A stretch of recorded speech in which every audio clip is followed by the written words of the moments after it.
My name is Rebecca Martinez, and I suppose you could say my story begins where most people's nightmare would end. Let me tell you about the day that changed everything. On my wedding day, my parents left 99 cents as their gift and walked out of my ceremony before the reception even began. The next morning, when Daniel and I were supposed to go to the courthouse to make our marriage official, his mother asked to speak with me privately. Miss Martinez, she said with that practiced politeness that barely concealed her disdain. Let's just consider yesterday a misunderstanding. You're from out of town, your parents clearly don't support this union, and frankly, our boy shouldn't hold you back any longer. Perhaps it's best if we don't proceed with the marriage license. Her words were diplomatic, but I understood perfectly. She was rejecting me. Before I could even process what had happened, my phone rang with a video call from my mother, Patricia. She was dressed in a stunning red gown, standing beside my father James at my sister Michelle's engagement party, her face glowing with joy. "Rebecca, darling," she said with theatrical enthusiasm. "Today is your sister's engagement day. Since you're now a married woman, you've essentially separated from our household, so you'll need to give a separate gift." She paused for dramatic effect. "Yesterday I gave you 99 cents, so you certainly can't give Michelle anything less than $9,999. I stared at her through the screen, emotionless. $10,000 was exactly 1 month's salary for me. I could afford it, but the audacity of her request, combined with how they had just sabotaged my own marriage, left me speechless. When I hung up, my would-be mother-in-law's mocking gaze made me want to disappear into the ground. I moved out of what should have been our marital home and blocked my parents' numbers immediately. If they valued their adopted daughter more than their biological one, then from that moment forward, we had no connection whatsoever. That day should have been my honeymoon. Instead, I canceled my leave and returned to work. My boss, Katherine Johnson, simply sighed when she saw me. Like me, she had worked her way up from a small town in Colorado, and without saying much, she ordered me a warm coffee latte. "Kate," I said, "give me all your difficult clients from now on. I'll close every single deal." As Daniel's mother had pointed out, I was now a rootless orphan with no one to rely on but myself. My only option was to work harder, earn more money, and buy my own place in this city so I could finally put down roots. "Absolutely," Kate replied. "I'll support you 100%. Without the burden of family obligations or the complications of romance, every dollar I earned from that point forward was for me and me alone. I threw myself into work, staying at the office later than everyone else each night. In just 2 weeks, I developed a completely new marketing strategy that helped Kate land a major client. She gave me a $20,000 bonus and arranged for me to take a luxury weekend getaway to a 5-star resort, insisting I needed to relax and reset my emotional state. In my 10 years living in Denver, I had only heard the names of surrounding cities, but had never actually visited any of them. After finishing community college and leaving home, my entire life had been consumed by work. Even my relationship with Daniel had been squeezed into whatever spare moments I could find, and look how that had ended. As I was leaving the train station, I ran into my parents and Michelle with her husband. The moment my mother, Patricia, saw me, she rolled up her sleeves with practiced efficiency and raised her hand to strike me. But this time, I didn't stand there like I had as a child, waiting for her palm to connect with my cheek. Instead, I stepped backward and blocked her hand with my own. This defiance only made her angrier. "Rebecca, I see your wings have grown strong. You blocked our numbers, and now you're taking trips without telling us. How dare you try to stop me from disciplining you? Do you even consider me your mother anymore?" Her rage was palpable, but I felt calmer than I had in years. "Do you consider me your daughter?" I asked. It was a question I had been wanting to ask my entire life. From the moment I was born, my parents had been impossibly critical of me. When I was just over a year old and learning to eat, if I dropped even a single grain of rice on the table, they would slap my hands. When I started kindergarten, if I had an accident and wet my pants at school, they would lock me in the backyard to reflect on my behavior, even when it was 5 degrees below zero outside. Throughout school, if I wasn't ranked first in my class, they would beat me once for every point my score fell short of the top students. At first, I convinced myself that my parents were simply strict, telling myself that no parent could truly not love their child. But we also had an adopted daughter, Michelle, who was 1 year older than me and seemed more like the real daughter of the house. My parents never criticized her mistakes. When she was little and drew colorful pictures all over freshly painted white walls, I was the one who got scolded. "It's all your fault for not reminding your sister. I don't know what good you are," they would say. Michelle's grades were average, but whenever she scored even a few points higher than usual, our parents would take her out to nice restaurants, just the three of them. "You don't need to eat that kind of food anyway. You can stay home and watch the house. No point in wasting money," they would tell me. When we graduated high school, they enrolled Michelle in an expensive art program while forcing me to attend the cheapest community college available. "Your sister's major is expensive," they explained. "You're smart anyway, so community college will give you plenty of opportunities." This was despite the fact that my high school GPA was good enough to earn a scholarship to the state university. So many times I had wanted to ask them, "Do you really consider me your daughter?" Once again, they ignored this question that would never receive an answer. After berating me for my supposed lack of filial piety, they got in their car and drove away, leaving me standing alone. I laughed bitterly at myself, wondering what I had expected. I had hoped for a peaceful 2-day vacation, but the very next day, Michelle called me. I had made the mistake of only blocking my parents' numbers, not hers. "Rebecca," she said, "we're staying in such a terrible place. We heard you're in a 5-star hotel. Why don't you invite Mom and Dad to stay with you?" I was confused for a moment. "What hotel? Don't play dumb. Our cousin Vanessa saw your social media post. We never realized you were so well off that you stay in 5-star hotels when you travel. But while you're enjoying luxury, have you thought about Mom and Dad? They're crammed into a cheap motel with us. You're so heartless and inconsiderate." I checked my social media and realized that yesterday's post had accidentally captured my room key card, revealing where I was staying. Kate had been worried about how the canceled wedding had affected me emotionally, so she had arranged this entire trip with the finest accommodations available. I never expected it would become ammunition for Michelle to attack me. "First," I said calmly, "Mom and Dad are on this trip with you, so you should be arranging their accommodations. Second, whenever we traveled together in the past, they always complained that I chose hotels that were too expensive, saying motels were perfectly fine and that I didn't know how to live within my means. How is it that now you're complaining about the quality?" Michelle was stunned that I had talked back to her. After several seconds of silence, my mother's voice came through the phone. "Your sister was trying to make excuses for you, but what exactly are you so dissatisfied with? A few days ago, when I asked you to send a wedding gift to your sister, you didn't send anything, and we held our tongues. Now you have money to stay somewhere so fancy while your parents are stuck in a roadside motel. Rebecca, is this how you treat people?" Instead of responding, I hung up. I had lost all desire to communicate with them. Marriage was supposed to be a major life event. When I had invited them to attend, no one had bothered to tell me that Michelle was also getting engaged.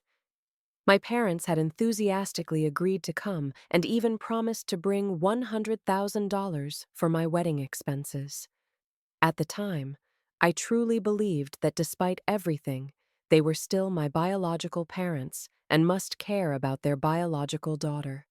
But reality slapped me in the face quickly. 100,000 became 99 cents. I wasn't greedy for their money, but the hundredfold difference reflected the same vast inequality in how they treated Michelle and me. Now, even the fact that they hadn't blamed me for not sending Michelle a gift was being presented as them taking my side and showing understanding. It was absolutely ridiculous. After I refused my mother's demands, she actually recorded a tearful video and posted it in our family WhatsApp group. Rebecca has put down roots in the big city now and looks down on us and her sister.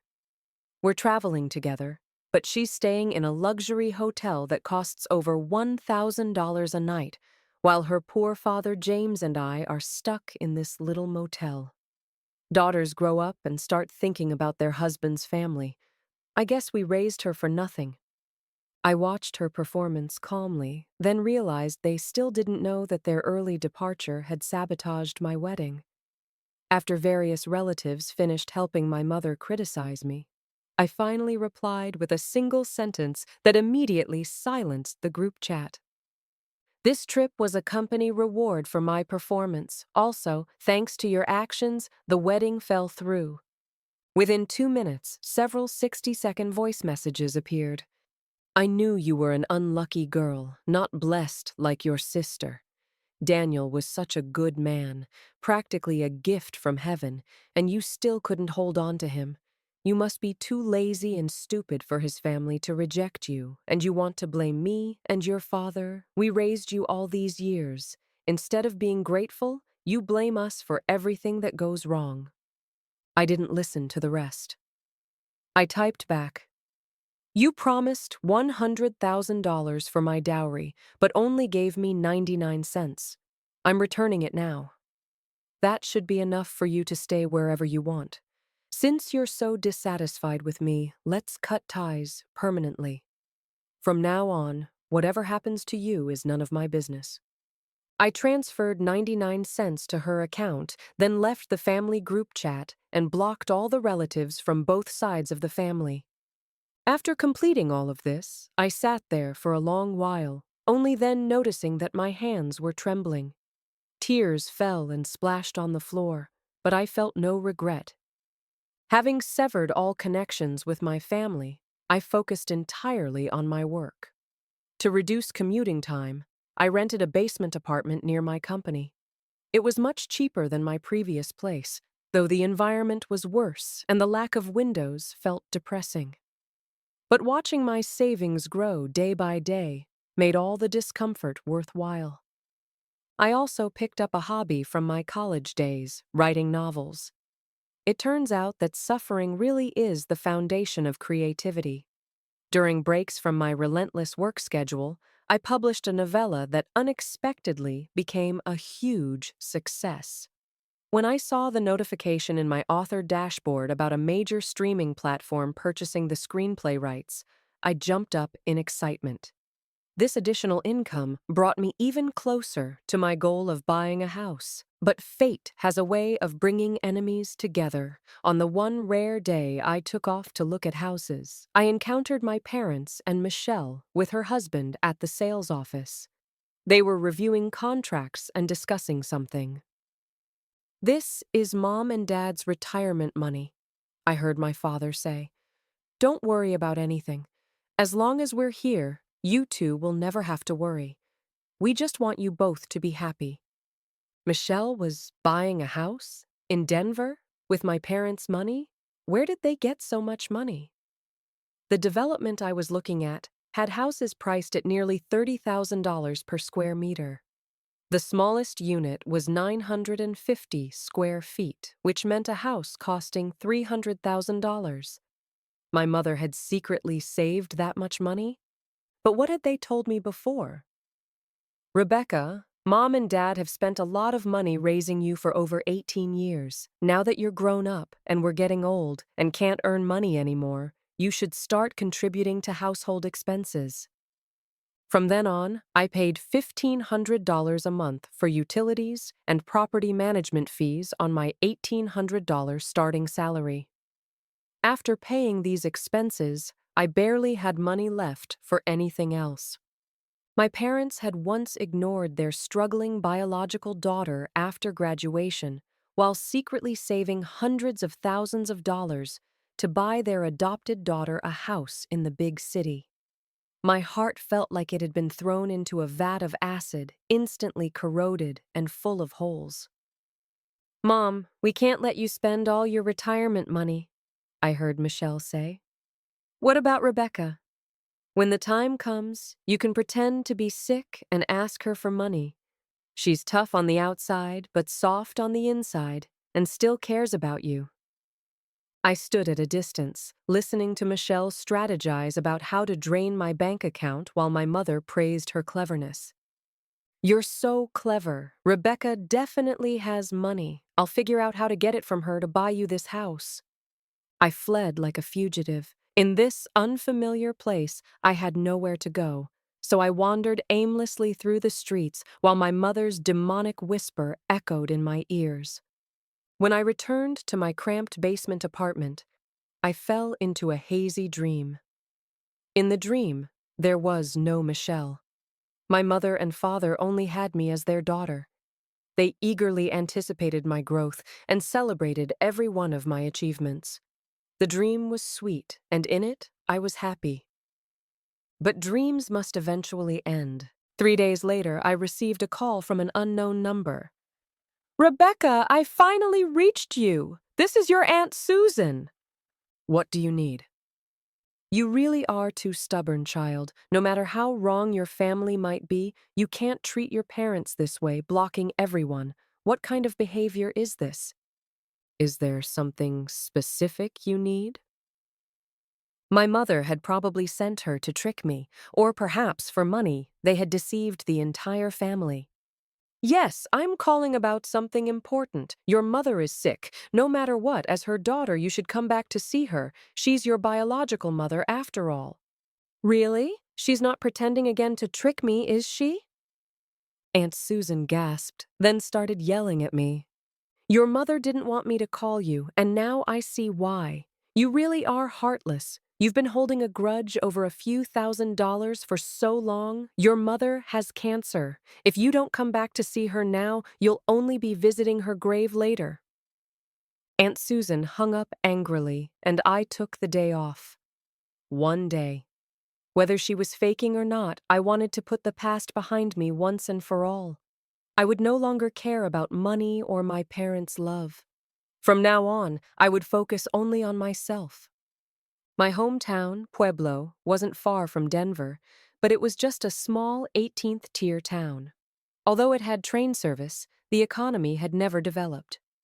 I brought only my identification documents since I planned to return that evening. I didn't bring anything else. Since my mother was supposedly sick, she wasn't at the hospital, but lying in the bedroom of our old house. When she saw me come home, she handed me a medical report. Michelle stood nearby with red-rimmed eyes from crying, while her husband and my father tried to comfort her. "If you're sick, why aren't you in the hospital?"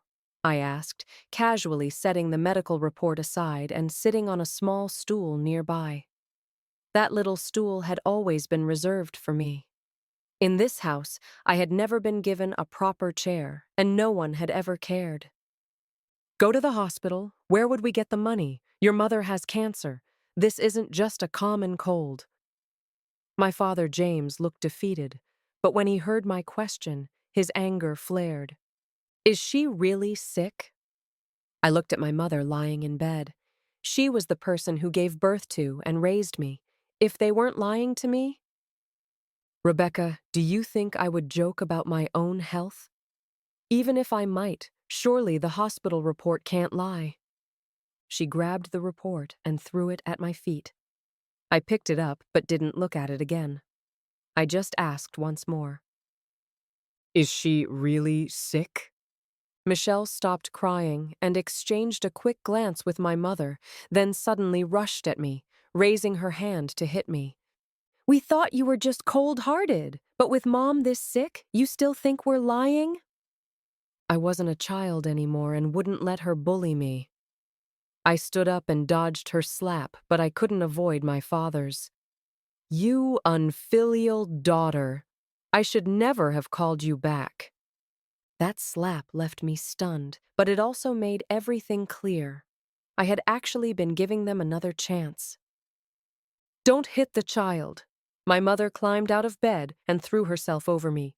It's all my fault for not raising her properly. Just go, Rebecca. Pretend I'm not sick. Go to your city and enjoy your good life. Mom won't be a burden to you.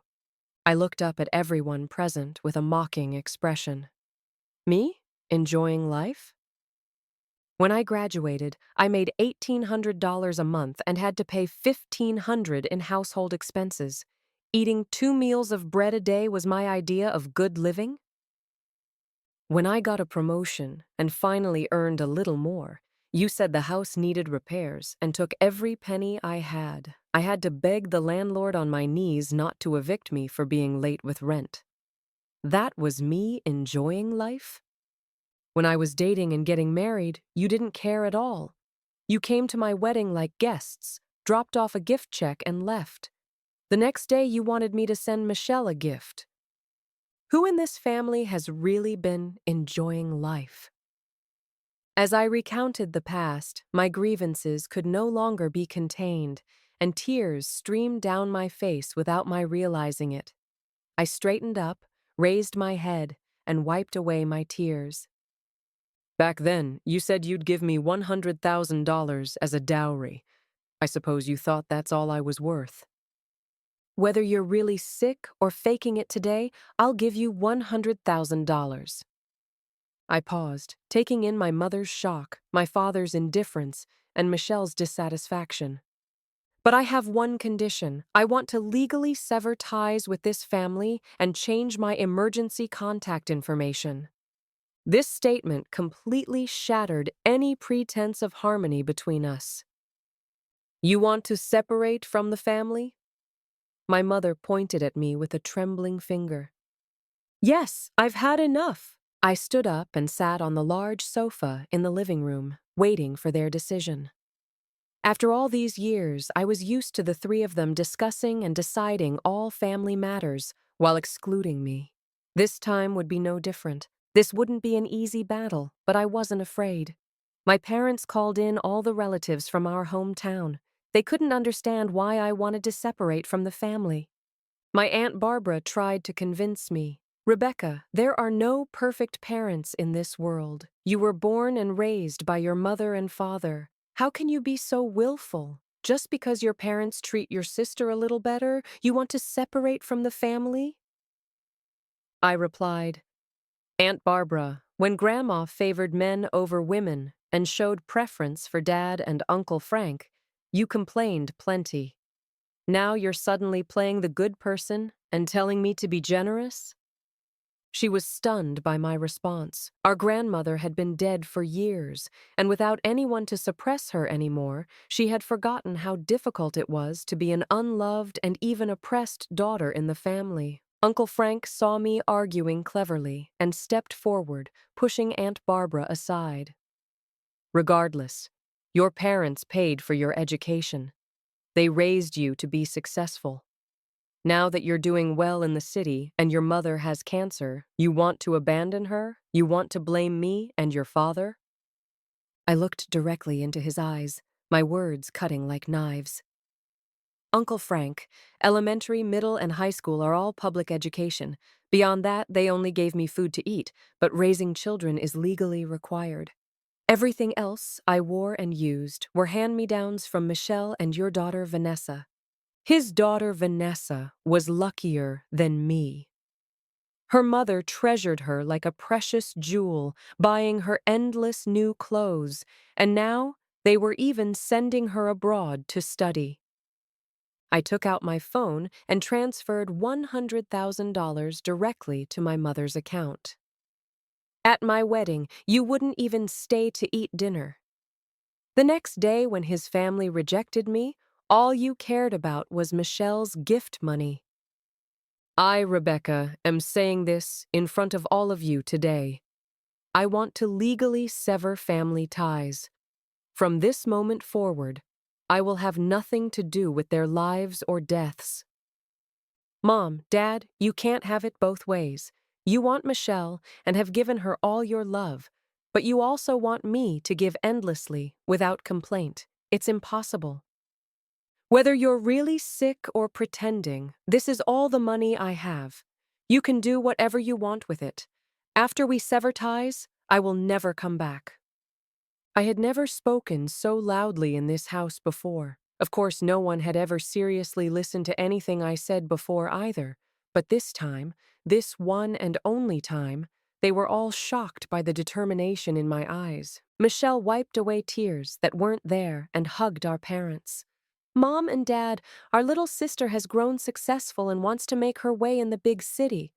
Let's let her go. You still have me. I'll always stay with you. I smiled sarcastically. She was about to buy a house in Denver but still said such pretty words. Yet our parents fell for this act completely. The apologetic expression that had briefly crossed my mother's face after my speech vanished entirely. You will never be as considerate as your sister. Giving birth to and raising you wasn't even as worthwhile as raising a dog. Since you're determined to leave, our small family can't keep you anyway. Her words brought back childhood memories. Michelle is our little sweetheart, but Rebecca is like a stone in an outhouse, always pulling a long face. Before, she had called me a stone. Now she said I wasn't worth as much as a dog. No matter what I did, she would never be satisfied. Then she took out her phone and carefully checked whether my transfer was real. After confirming it was indeed $100,000, she waved her hand magnanimously. Since you want to leave, we can't keep you. Go and don't come back. The relatives dispersed after witnessing this family drama. I took the relevant documents to the courthouse and quickly completed the procedures through a lawyer. 3 days after returning to Denver, I received my new identification documents with my emergency contact changed to Kate. I sat in my rental apartment, looking at the certificate in my hands. Dark red, just one page, only my name. From that moment forward, nothing in this world could constrain me. After breaking free from my family of origin, life seemed to fall into a proper rhythm. Beyond my main job, I became more serious about my writing side career. I not only wrote novels, but also learned to write screenplays. A year later, a mini suspense series I had written exploded in popularity after being broadcast on a streaming platform. The income it generated was beyond anything I had ever seen. I told my boss, Kate, and she was thrilled. She even helped me choose my first house in Denver. The house wasn't large, about 900 square feet, but I bought it outright with cash. On the first day of renovation, Kate asked to speak with me. Rebecca, I think of you as my little sister. I'm truly happy to see where you are today. She tenderly tucked my loose hair behind my ear. But you're working yourself too hard now. The house situation is settled, but you should stop coming to the company. I'm not saying I can't afford your salary. I just feel sorry for you, a young woman carrying so much pressure. Please let yourself rest. After saying this, before I could cry, she hugged me with heartbreak in her eyes. She had encouraged and helped me during my lowest point, watched me work desperately and stay up all night writing. I was grateful to her. I left Kate's company. She even wanted to give me severance pay, saying I was being let go at her suggestion. Of course, I didn't take it. On that first day back in Denver, if it hadn't been for her, perhaps today's successful screenwriter and author Rebecca wouldn't exist. Before the house renovation was complete, I rented a hotel apartment long-term. It had cleaning service and a restaurant, so I could focus entirely on my writing.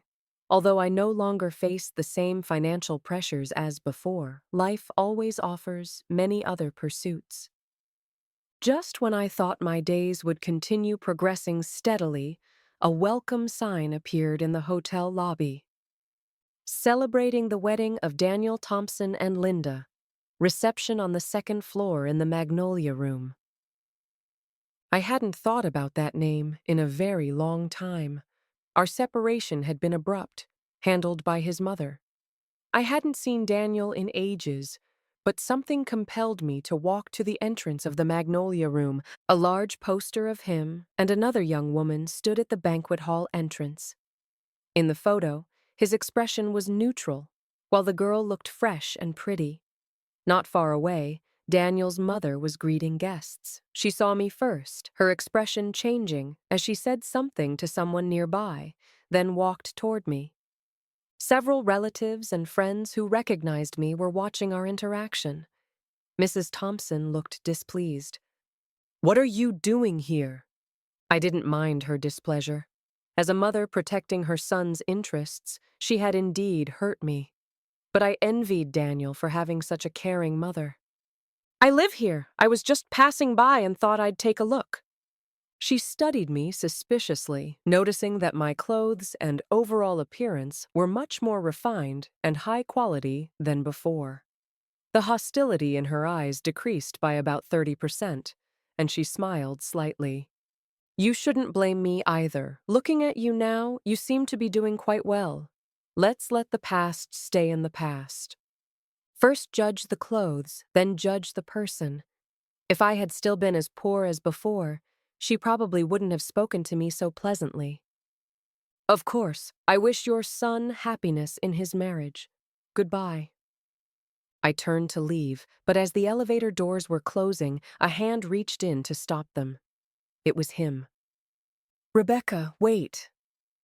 Daniel took a deep breath before continuing. "About what happened back then. I'm sorry. I did resist, but my mother threatened suicide. I interrupted him. "That's enough. Today is your wedding day. I wish you both happiness." I understood Daniel, but I couldn't forgive him or his mother. "Rebecca!" "Goodbye, Daniel." I closed the elevator. Goodbye to the past. At the end of the year, I was invited to participate in a creators conference hosted by the platform. I met many people, including Alexander Rivera. He was this year's highest-earning male author. His real name differed from mine by just one syllable.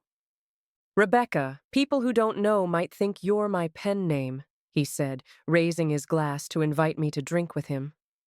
Whether it was the beautiful moonlight outside the window or the intoxicating wine in our hands, we fell in love. Two writers, when we weren't discussing romance and poetry, we would sit back to back in the study, both racing to meet our deadlines. He wrote serialized stories, which was even more demanding than my work, since he had to update daily. But when he wasn't busy with updates, I truly experienced what it meant to be loved. He moved into my house because when he learned about my past, he understood how much home meant to me. He personally labeled everything in the house that belonged to me, because I had never owned anything that was truly mine alone as a child, and now I was particularly attached to my possessions. After he arrived, my usually chaotic house became organized, and takeout containers were replaced by beautiful dishes. Alexander could actually cook. He was different from many other male writers I knew. When I stayed up late working on scripts, he would prepare various nutritious meals for me. When I was frustrated and lacking inspiration, when deadline pressure drove me to the breaking point, he would hold me, coax me to eat first, then read my drafts and offer suggestions. I didn't like wearing socks at home, so he would follow me around with slippers. When we drove out together, he would hold my hand and accompany me on road trips to all the places I wanted to visit. Mountains, deserts, historic towns, islands. We left our footprints everywhere. This period was so beautiful that I let my guard down about life. Then unexpectedly, Michelle found me. "Mom is sick, very sick, Rebecca. Could you come back to see her?" Alexander and I were carrying shopping bags when she blocked us at the entrance to our neighborhood. Alexander tactfully took the bags and went home first. "Was that your new boyfriend?" she asked, but it was none of her business. "What scheme are you planning now? Need money? Didn't they buy you a house in Denver? If she's really sick, just sell the house for treatment. You don't need to notify me. She seemed surprised by my attitude. Rebecca, how did you become so cold-blooded? Mom is really sick. It's pancreatic cancer. My heart trembled, then calmed down again. Such a serious illness had actually befallen my mother. Was this karma for her pretending to be sick before? I already gave her money for medical treatment before. That's all I had. Please leave. You! Michelle suddenly dropped to her knees. All these years, if you want to blame someone, blame me. This is all my fault. Last time I was the one who told Mom to pretend to be sick. Now she's really sick, and you can't ignore her. Rebecca. I had never seen Michelle like this. The clothes she wore were frayed at the cuffs, her hair was messily tied back, and her face had many more wrinkles. She looked so haggard. She had always been the princess treasured by our parents, always polished and glamorous. For her to look like this, Mom must really be sick. Otherwise, she wouldn't be in such a state. But she had enjoyed so much more parental love than I had for all these years. Now, saving our mother should be her responsibility, shouldn't it? I walked past her without agreeing. We'll see. After I finish my current projects, maybe I'll have time. She collapsed, crying behind me, her sobs bitter and desperate. After seeing Michelle, other relatives gradually found me. So when Aunt Susan visited, I wasn't surprised. Rebecca, find somewhere we can talk privately. We went to the small exercise park near the neighborhood entrance. Let's just talk here. I didn't want to chat with her for long. You know Michelle is adopted, right? When I didn't react, she continued. Actually, she's also your mother's niece, your cousin. I raised an eyebrow, waiting for her to continue. Her father, your uncle, was the older brother of both your mother and me. Back when we still lived in the countryside, your uncle had just gotten married, and Michelle was born when they encountered a massive mudslide. Your uncle died saving your mother, and Michelle's mother died in the same disaster. Your mother had just gotten engaged at the time. Your father's family was very understanding and agreed to let them adopt Michelle. Later, they had you. Don't blame your parents, they just wanted to make it up to Michelle. After hearing the first part, I was filled with respect for my uncle and aunt, who had never met. They were truly wonderful family members, unafraid even of death when it came to protecting their loved ones, but telling me not to blame them. So, to make it up to her, they made me suffer all kinds of grievances? Aunt Susan, I was such a good student, but I never finished college. I was never praised by anyone, never had my own complete room. Even my wedding, such a joyful occasion, meant nothing to my parents. I never received their love, so what am I supposed to forgive them with now? Aunt Susan failed to persuade me and left disheartened. I told Alexander this complicated story, and he immediately saw through my wavering. Rebecca, go see her one more time. I'll come with you. After several years, I returned to my hometown Pueblo once again. Everything had become unfamiliar. Alexander accompanied me to speak with the doctor. My mother's illness was in its late stages, but that didn't mean we could only wait for death. There were still many treatment options to extend her life and reduce her suffering, but these treatments and care required substantial amounts of money. Walking into the hospital room, my mother was so thin she was just skin and bones. Her cloudy gaze fell on Alexander holding my hand, and she managed a relieved smile. Rebecca, you came. Her voice was very soft, lacking the sharp edge it once had when she disparaged and belittled me.